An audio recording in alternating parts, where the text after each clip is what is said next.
Hala, grabe guys. Oh. OMG, makaluto nga ng itlog yung init ngayon. Tingnan nyo oh.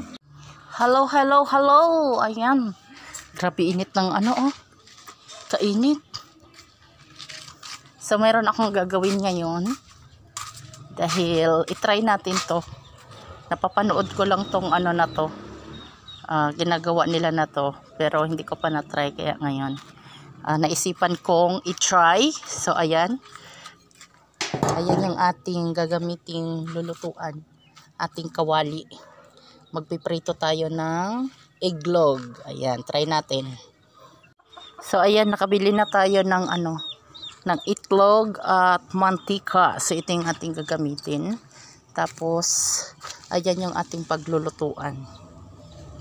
Init, grabe. Wait lang, kuha tayong pang ano. Nakakuha na ako ng ating plato. Dito natin lalagay yung ating itlog. Tapos syempre yung ating pansandok. So ayun, habang kinukuha ko to is nadoon yung ating kawali. Ayan, pakita ko sa inyo. Yun yung ating kawali. Doon ko siya linagay sa ano, sa sa mayero, yung ano ng manok. Sa taas ng manokero kasi yung nakaano doon eh. Kaya try natin. Grabe oh, ilang minuto pa lang ako dito sa labas. Tingnan nyo naman yung nararamdaman ko na yung pawis dito sa may bandang ano ko, bandang leeg na namamasa na yung kwelyo ng ano damit ko, pati yung dito sa ano ko oh. Sobrang init. So ayan yung ating postora. Meron tayong damit saka sombrero. Tara, simulan na natin yung ating ano, ating kalukuhan na gagawin.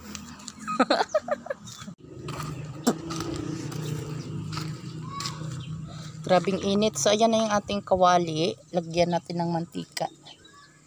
Ayan. So ilang beses ko na to siyang napanood. Kaya biglang naalala ko dahil sa sobrang init nga ng panahon. Ayan. Bigla kong naalala. So kaya ngayon tatry natin. Maganda yung tayo mismo yung nakakaano, 'di ba? Nakakasubok. So ayan na guys, lagay na natin tong itlog. Grabe kainit. Tingnan nga natin. Uy. Anyari.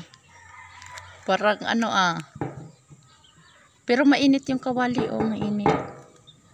Anyari. Uy. Mainit yung kawali pero wala pang ano parang wala pang effect. Parang nabudol yata tayo Nabudol yata tayo. Dito nga tayo, init. Ayan yung itlog natin. Nabudol yata tayo, parang hindi yata legit yung mga napapanood natin. Kasi iniwan ko na yung ano para i-sure ba, iniwan ko muna yung kawali dyan ng mga 20 minutes. 20 minutes kong iniwan dyan yung kawali para talagang mainit na mainit ba. Para paglagay doon sa itlog, yung tipong pumuputok-putok yung mantika sa sobrang init. Pero sa nakita natin ngayon, parang parang hindi legit yung ating mga napapanood.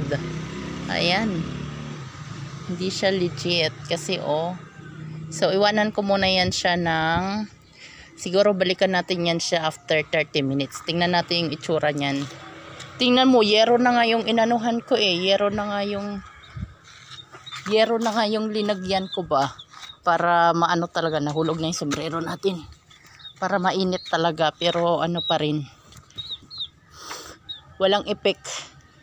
Parang hindi totoo yung napapanood. Ayan na, tara na, silipin na natin yung ating itlog. After 1 hour. Charot! Ala! Parang wala mang ano.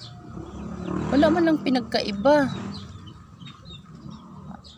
So, ito na yung the moment of truth. The moment of truth. The moment of the truth. Paano ba ano kasi yun? Bahala na kayo dyan. So ayan na yung nangyari sa ating itlog. So hindi siya naluto. Budol pala yun, budol-budol pala yung napapanood natin. Pero mainit yung ano niya, oh. Isang oras ko yan siya na iniwan dito. Tapos ganyan. Pero mainit yung ano, mainit yung kawali. So ayun. Now we know na hindi pala totoo yung mga nakakaluto-luto daw sa araw. Ito yung aking experience. So iwan ko lang sa inyo. Try nyo din para malaman nyo din. So maganda kasi yung kayo mismo yung nakakasubok, di ba? So ayan, ito yung the moment of truth. Ayan, hindi man naluto yung ating egg. Kumulubot lang yung kanyang egg yolk.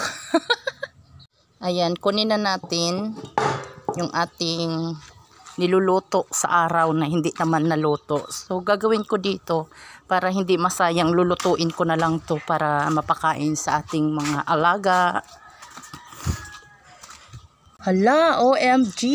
This is it. Nakaluto tayo ng egg sa pamamagitan lamang ng araw, mga guys, mga loads. Charot.